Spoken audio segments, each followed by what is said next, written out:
Hey, this is Andrew Rains with Apex Pro, and today we're going to talk about the new auto start stop feature that's available in the Apex Pro app. The new app, it's available for both Android and iOS devices. This is now a more sophisticated, more capable feature than the original auto start feature that you might be familiar with from the old legacy Apex Pro app.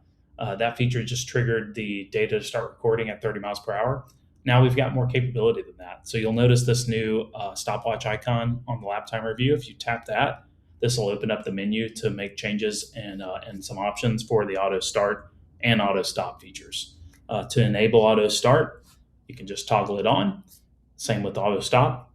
If I hit done and move out of this menu, you'll notice that the little icon that we tap to access that is now green, indicating that you've turned on auto start or auto stop.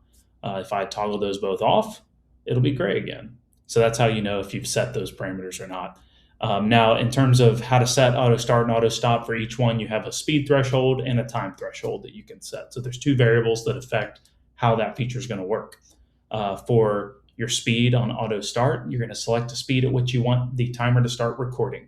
So for most of you who are doing track days or racing, if you're on a full-size road course, I would suggest something between 20 to 40 miles per hour. And then I would also set a time component to maybe 5 seconds. So what that says is if I go to 30 miles per hour, I've exceeded 30 miles per hour for more than 5 seconds. So those are the two variables. So that kind of protects against, hey, I had an open space in the paddock and I went a little too fast and it started the timer. I wasn't going 30 miles per hour for over 5 seconds. So in this case, it wouldn't start it. That's a nice protection to have there.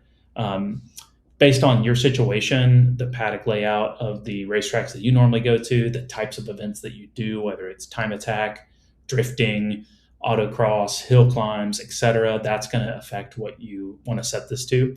If you're doing an autocross, you might consider something like 5 miles per hour or 10 miles per hour for 0 seconds and drive really slowly up to the start line. If you select 5 miles per hour, you'll probably exceed that before you hit the timing gate. And therefore, the session will start, the timing gate will trip, and now your run will continue and record all of the data and or video. Remember, you can tether either the phone video or GoPro video to Apex Pro sessions. Auto stop, same exact thing. Set the speed at which you want the session to automatically stop. Set the time, time threshold to that speed component, just like on auto start. So in this case, if I set it to, I'm going to set I need it to be set less than my start speed in most cases, probably. I'm going to set my auto stop speed to 10 miles per hour, and I want to be going less than 10 miles per hour for 30 seconds before it auto stops. So this means I could come all the way into pit lane. I could stop in pit lane during a practice session, qualifying session, or an open track event. I could sit there, and once I'm sitting for 30 seconds or less than 10 miles per hour for 30 seconds, it would stop automatically. Something important to know when you use auto stop and the auto stop feature kicks in and saves the session, it will. I'm going to show you this just as an example. I'm going to start a fake session here using the phone. When I hit finish and save, this is the summary that you get when a session is finished. And from here, you can dismiss this page and save it. You can also make changes and edit some of the parameters that were saved with the session.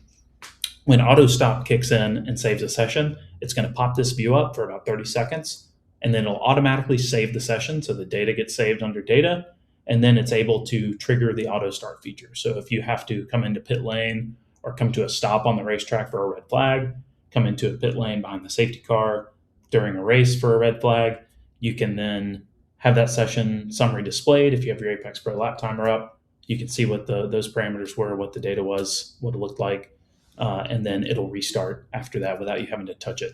A lot of times you have gloves on and it's very difficult to get to your phone to press stop or save or something of that nature. So we just tried to kind of expand the aperture of capabilities there.